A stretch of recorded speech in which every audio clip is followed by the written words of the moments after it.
very good afternoon to you. Welcome to Newsfeed. Thank you for joining me. My name is Mumbi Chege. Now, at least 4 nurses and 1 medical doctor have died of COVID-19 since the advent of the virus in the country. The Kenyan Medical Practitioners, Pharmacists and Dentists Union is now criticizing the government for not taking care of caregivers who are the frontline workers in battling the COVID-19 pandemic. The union says majority of the healthcare workers have contracted the virus from patients. Still, the care packages promised by the president has still not been actualized. The union was addressing the media moments ago. Now let's listen in.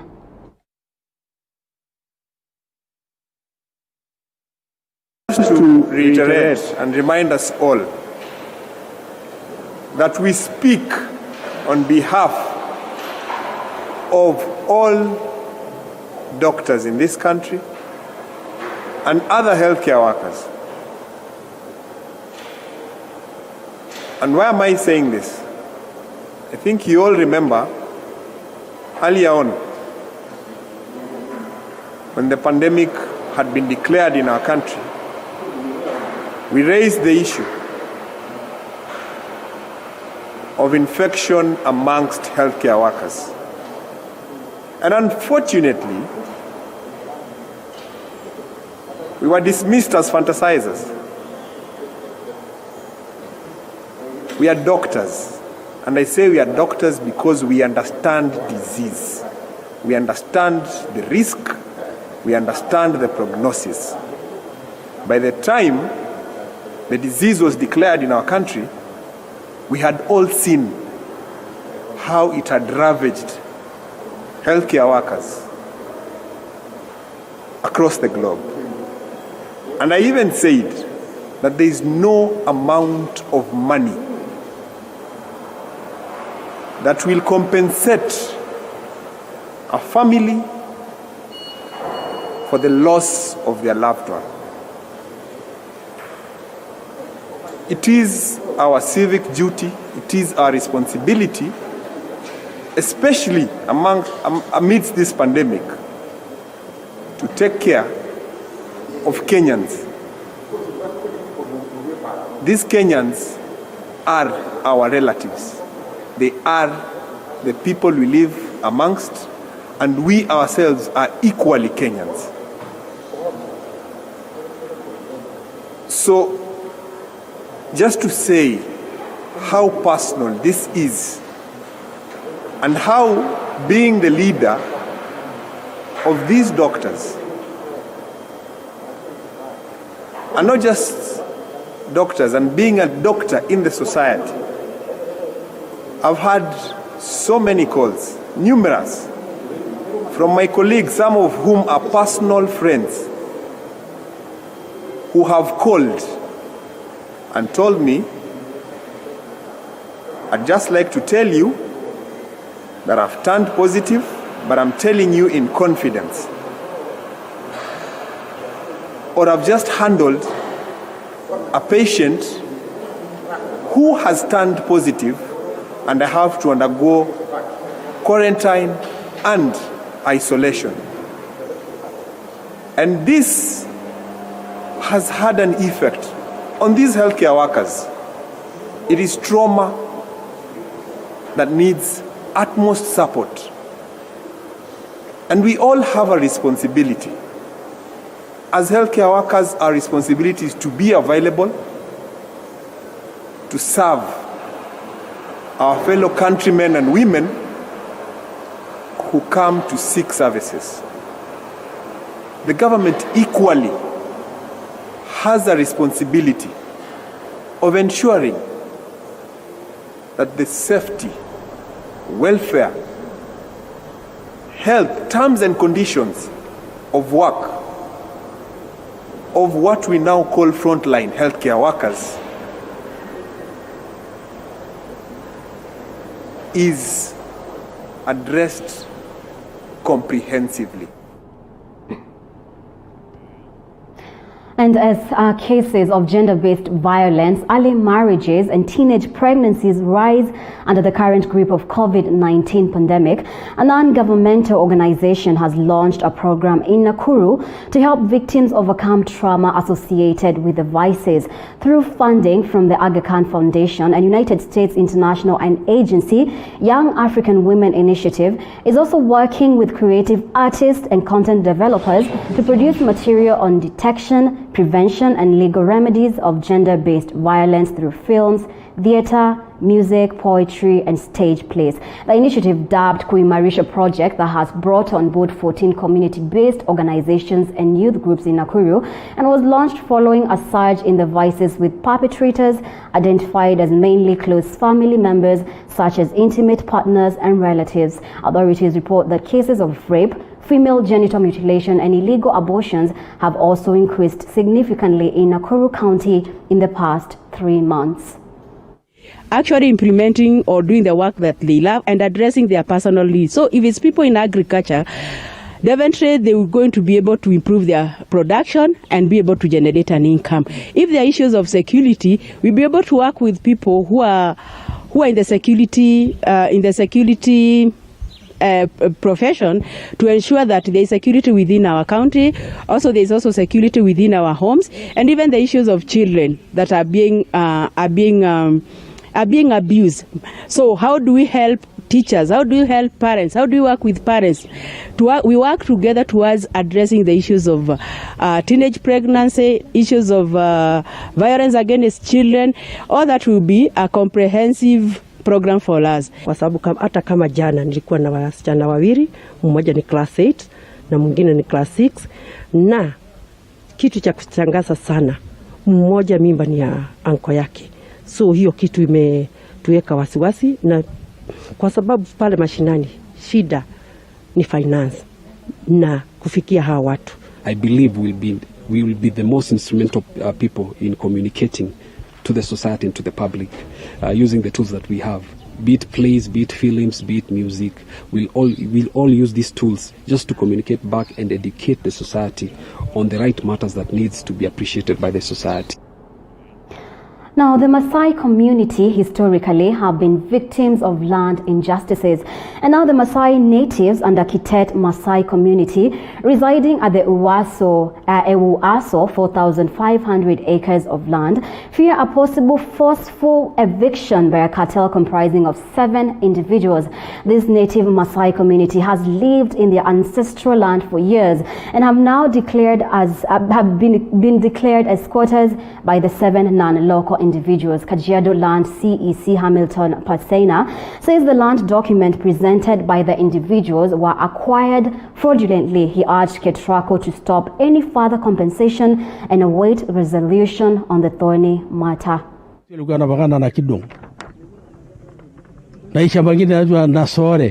Sisi bado wana mtu mwingine. Hata sisi nasangaa kusema ati iko mtu ambao ati nasema shamba ni lake. Suswa na nimezaliwa hapa Suswa. Sasa shida yetu ni kwamba kuna watu wengine matajiri kutoka Nairobi nasikia wamelipwa ama wanalipwa hii mambo ya wayleaf ya Ketraco. Na sisi wenyewe hapo mbeleni tulikuwa tumelipwa, unaona hii laini saizi ya Arcadia tulikuwa tumelipwa. Alafu nasikia kwamba kuna wengine saizi wanakuja kulipwa. Na hiyo kama community sisi tumekataa. Hii pesa ya Ketraco ambayo tumelipwa manyumba zetu zimefunjwa na tukalipwa, lakini ikifika sehemu ya kulipa ardhi kuna wale ambayo wanabeba briefcase Nairobi, wanalipa watu na wanaenda wanapewa pesa ya shamba hili ambalo hata hawajui iko wapi. Ni nzuri tufanye haki, zile offices ambazo zinahusika ziangalie agency kama Ketraco, kwa sababu sasa wanafanya mambo ya compensation, na ningeomba waweke hiyo pesa kando kidogo ndio wajue shamba yenyewe ni ya nani, ndio waweze kupeana hiyo pesa. Lakini mambo ya kuharakisha kulingana na zile makaratasi ambao hawa watu wako nazo, tunaona kama ni njia ya kuhangaisha hiyo community.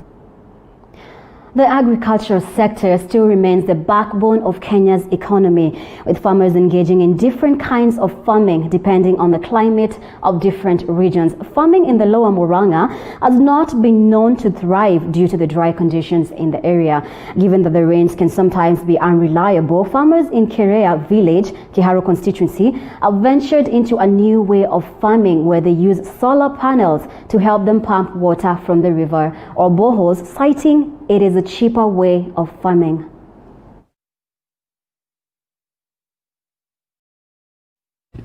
Despite the unpredictable rainfall patterns, farmers in Kiharu are demonstrating that it is possible to have a thriving farm throughout the year. Tim Paul, a farmer in Kiharu, explains how the use of solar panels has helped him in his farming and how much more profit he's able to make. Faida ya sola ni kubwa sana, maana hakuna mafuta unatumia, hakuna kitu ambacho unarudi kwa mfuko kutoa, but ukitumia ile pampu ingine, hiyo lazima ujikute unaweka mafuta na lazima ukuwe na mtu wa kukusaidia kukushikia pipe. The farmers say that the solar panel only requires some light, which is then converted into energy, giving the system power to pump water to the desired areas. Ana wakulima ni wengi, lakini njia za kujipiga check ndio tuingilie katika hii hali ya ukulima na tuweze kufanya kazi mzuri, ndio inashindikana. Maana kuchukua kuchota maji kumwagilia, maana mwingine hana pesa ya kununua pump, hiyo inakuwa kazi gumu sana. Huyo mtu akitoka kwa shamba hakuna kitu kingine anaweza fanya, ni kufika kwa shamba, anakaa chini, amechoka, hata kupika wengine hawezi wakapika. For those who aren't fortunate to own water pumps, the distance they have to trek in search of water using jerrycans is exhausting, forcing them sometimes to hire people to fetch water for them. Kulima wa misili. Sasa kitu yenye nimeona ikiwa gumu kwetu ni vile uko na upendo wa kulima hii misili, lakini kazi gumu ni kuchota maji. Sasa kama mimi kitu yenye ningeuliza hata kaunti hii yetu ya Murang'a, kama mtu kama Mwangi wa Iria aingilie kati atusaidie, kama hizi sola tunaweza pewa tuwe tunalipa kidogo kidogo, tuweze kulima na tuweze kuangalia mahitaji yetu na hata kulia watoto wetu. The farmers are now urging the government to offer training on modern and economical farming in order to augment the productivity of their farms. And on matters politics, rifts continue to emerge in Ford Kenya party as party leaders in Bumula sub-county, allied to Bungoma Senator Moses Wetangula, were kicked out of office by Wamunyinyi allies. The leaders were ousted on grounds of dividing the party and being disloyal. Wale viongozi wenye wamekuwa kwa ofisi wameasi chama, hawajakuwa watu wa kuleta wanachama pamoja, wamekuwa wamekawanya chama kwa mirengo mbili. Na ndiyo sababu wanachama wa Ford Kenya kama wakongwe wazee wenye wamekuwa kwa chama wameona tutoe hao wale wenye wamekuwa wameasi chama, tulete wanachama wapya ili chama iendelee na ilete watu wengine kwa chama. Na tunawakaribisha tuwe na uongozi mpya kwa chama yetu ya Ford Kenya Bumula sub county. Mimi nimekubali vile members wamenichagua bila kupingwa, nimekubali ofisi na mimi ndaongoza chama vile nilikuwa naongoza zamani. Now, the Kenya Private Security Guards Union wants full implementation of the 18% salary increment of 2018 that many employers have failed to implement. Now, speaking in Eldoret Town, the Secretary General of the union, Isaac Andabwa, said during the COVID-19 pandemic, the guards have been forced or given roles of screening temperatures in places where they interact with so many people, a situation that continues to put them at risk. Andabwa, who was accompanied by other union officials, said many of the guards are training on how to use the thermometer and don't understand what to do if they come across some presenting symptoms of the fever. Wakati wanasema ya kwamba wanaongeza wale ambao wanafanya mortuaries token, wakati wanasema ya kwamba wanaongeza nurses something small in the pocket, wanawacha wapi bawabu? Na hali bawabu ni wako kule kwa gate. Anybody entering a particular institutions or parastatals sanapitia kwenyu, na wamepewa sasa thermometer. Wanachukua nini? Temperature. Hata ya daktari hao ndio wanachukua, hata ya nurses hao ndio wanachukua, hata ya CS kabla aende kwa afya house hao ndio wanafanya nini? Wanachukua katika entry points. So tunasema ni vizuri serikali isifanye discrimination. Hiyo stimulus package they should consider mambo ya bawabu. Tunaambia Mheshimiwa Fadhul, he doesn't need the regulations zile za parliament kuhakikisha ya kwamba kila employer analipa bawabu 18% ile ya 2018. Alafu hawa employer hawataki kulipa mambo ya minimum wage, hawalipi bawabu even overtime. Lakini unasikia ameamuka asubuhi na shilingi 2,200-300 anapelekea serikali ati wapigane na mambo ya corona. Sisi hatutaki mambo kama hayo. Tunataka turejeshe mambo ya overtime vizuri, tulipwe minimum wage and we can take care of ourselves. Thank you for staying with us on TV47 News Feed. Let's take a short break, but I'll be back with more.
Welcome back to Newsfeed. Now, Huduma centers will reopen all services next week after having closed for some months due to COVID-19 pandemic. Speaking at Meru Town Huduma Center, the Permanent Secretary for Public Service, Mary Kimonya, said all services will resume to normal starting Monday in all Huduma centers.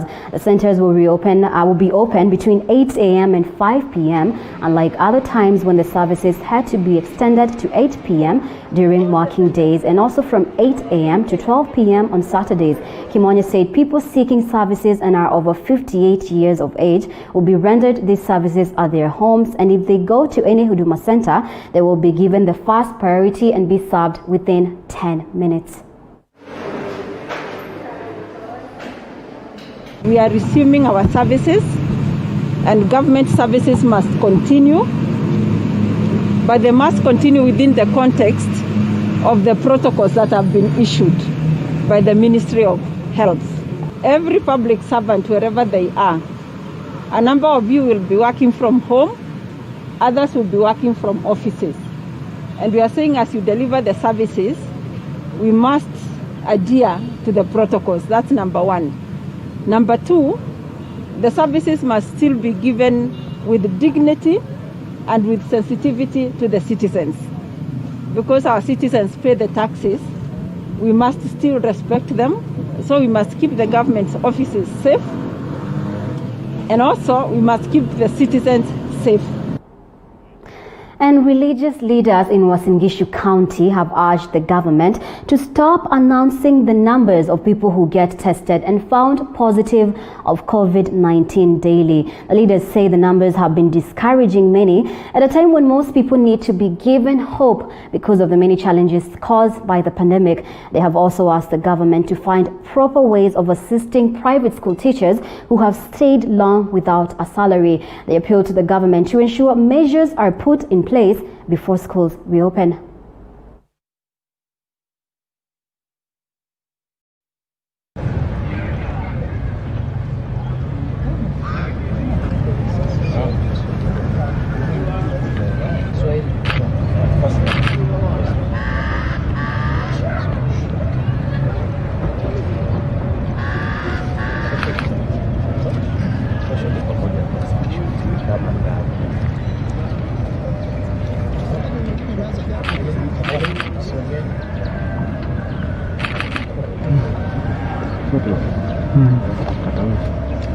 The committee of experts has to come down, and even the ministers who are in that committee has to come down. Let them not demean God. Let them not demean fellow ministers that we are the only one who are making decisions. We are on the ground and we know what is happening. Announcing every day numbers. It should stop. Let's give hope to people. Let's give hope to people. And I'm clear in saying this. This attention of every time announcing. This number has gone up. It destroys the morale of spirituality in this nation. The teachers are in a very dilemma situation. One, they don't know whether the government has any plan to absorb them into TSC, because there's no way the government is going to have new teachers coming in. And then those now who are working in the private, they have no pay because the government is paying the teachers on TSC, but those in private schools have no pay. They are struggling.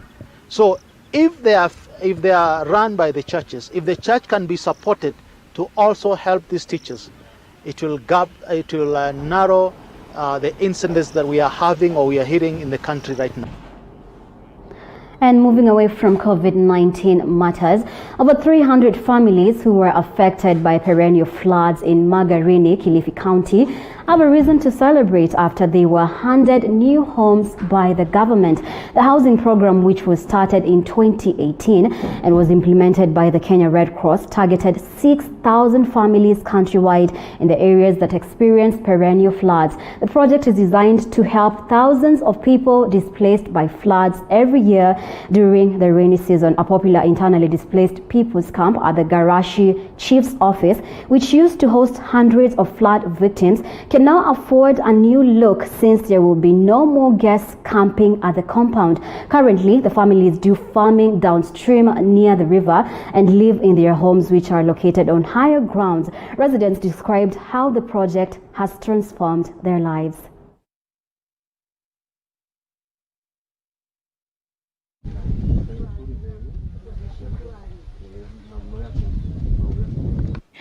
Tulipofika hapa Garashi, akili hata zimebadilika, hatujui tumefika wapi. Hata tulipolala, wengine walibaki huku, lakini mimi nilisema hata hapa Garashi sipataki, maana hayo nimeyaona, sijui kama hapa nimeokolewa. Nikaenda Watamu na nikaenda kubaki huko. Tunashukuru saa hii tulipata mahali pa kukaa, nyumba nilijengewa, ninaishi na watoto wangu. Hata hivi niko na muda ambao mwenyewe nimeupanga, hata kama ni mbuzi watoto wangu niwachinjie, kwa sababu hiyo shida niliona. Hata sasa sijaamini kama nilitolewa vipi huko na sasa niko hapa, hata maji yakija nafanya kusikia. Kwa ushirikiano wa serikali yetu kuu pamoja na shirika la Red Cross na hata mashirika mengine pamoja na county government, tukafaulu kuwatoa na kuwaeka zile sehemu ambazo ziko salama. Tukajengewa zile nyumba, tupomaliza kujengewa Sasa maisha tukayaona sasa ndo anaanza kusonga mbele kidogo. Tunashukuru kwa kuwa tulijengewa, maana kwa tuliachwa hivyo tungekuwa bado tuko hali ya shida. Lakini tunashukuru Mungu tulitoka kule kwetu, lakini huko ambako tumeletwa pia tunashukuru kwa vile tunaishi hali ya usalama. And around the globe, 1 person was killed and 20 people injured in Mali's capital, Bamako, on Friday during a mass rally against embattled President Ibrahim Boubacar. Now, thousands initially gathered in a central city square to demand that Keita resign over the country's long-running jihadist conflict, economic wars, and perceived government corruption. But the protest afterwards descended into violence, seldom seen in the West African state's capital, as protesters blocked main thoroughfares, attacked the parliament, and stormed the premises of the state broadcaster. An official statement from the Prime Minister's office also confirmed the death, the circumstances under which people were wounded and 1 person was killed were not immediately clear. The protest, organized by a new opposition coalition, is the 3rd such demonstration in 2 months, significantly escalating pressure on the 75-year-old president.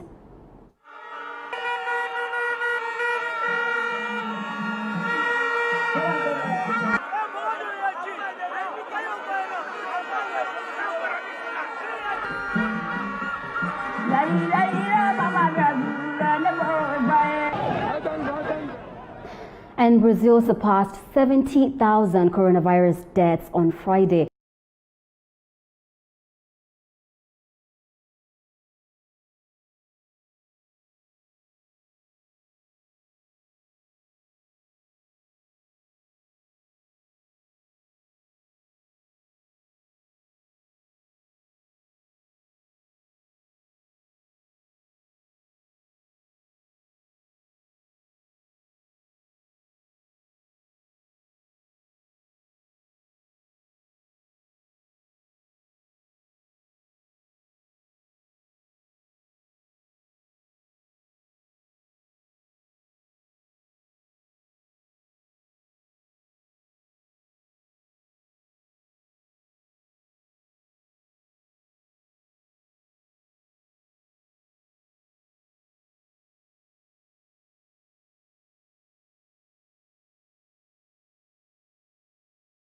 About failures and violation of the anti-doping rules. Korea was provisionally suspended in May and given the opportunity to present his case before AIU, but his submission failed to convince the anti-doping detectives. The 29-year-old is the 2nd Kenyan athlete to be banned in a week long after former marathon world record holder Wilson Kipsang was handed a 4-year ban on July 3rd.